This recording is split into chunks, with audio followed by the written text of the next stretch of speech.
এখন আমরা 9.1-এর সাথে কণা অঙ্কটা করব।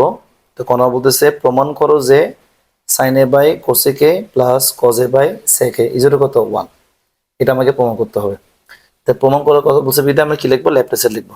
তো left hand side is equal to তাহলে sin a by cosec a plus cos a by sec a, ঠিক আছে, লেফট হ্যান্ড সাইড। এখন আমরা প্রমাণ করবো 1। কি প্রমাণ করবো? 1 প্রমাণ করবো। এখন আমরা জানি, আমরা সাইনটা রাখলাম, ঠিক আছে। কোসেক মানে কি? কোসেক মানে 1/sin প্লাস কজে রাখলাম, সেক মানে কি 1/cos। তাহলে আমি কি করলাম, আমি লব ঠিক রাখছি, লব ঠিক রাখছি, নিচের হরটাকে ভাঙছি। কোসেক মানে 1/sin, যারা সূত্র পায় তারা জানেন। সেক মানে 1/cos, যারা সূত্র পারেন কি তারাও জানেন, ঠিক আছে। এখন এ একটা ভগ্নাংশ, ঠিক আছে, এই একটা ভগ্নাংশের নিচে দেখেন আবার ভগ্নাংশ আছে। তাহলে ভগ্নাংশের নিচে ভগ্নাংশ থাকলে উপরটা লব ঠিক থাকবে, লব ঠিক থাকবে, গুণ চিহ্ন দিয়ে নিচেরটা উল্টে দিবেন।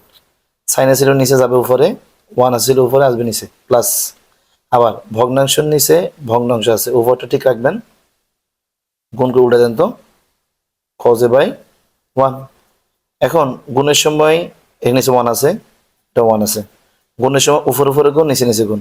সাইন এ গুণ সাইন মানে কত, সাইন স্কয়ার এ, 1 ইন্টু 1 মানে 1, নিচে 1 দেওয়া লাগে না, প্লাস নিচে গুণের সময় নিচে নিচে গুণ করলে 1 একে 1 দেওয়া লাগবে না, cos a into cos a, তাহলে কি হবে cos স্কয়ার এ।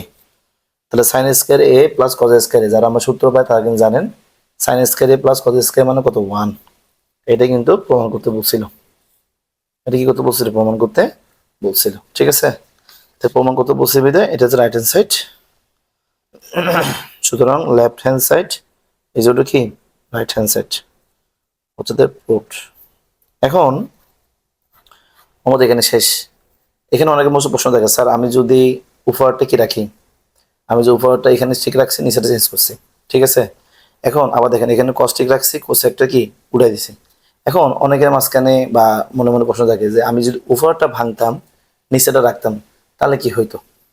তাহলেও কিছু হইতো না, আগেরটার মতোই কি হয়ে যেত, ঠিক আছে। কিন্তু যত সম্ভব কি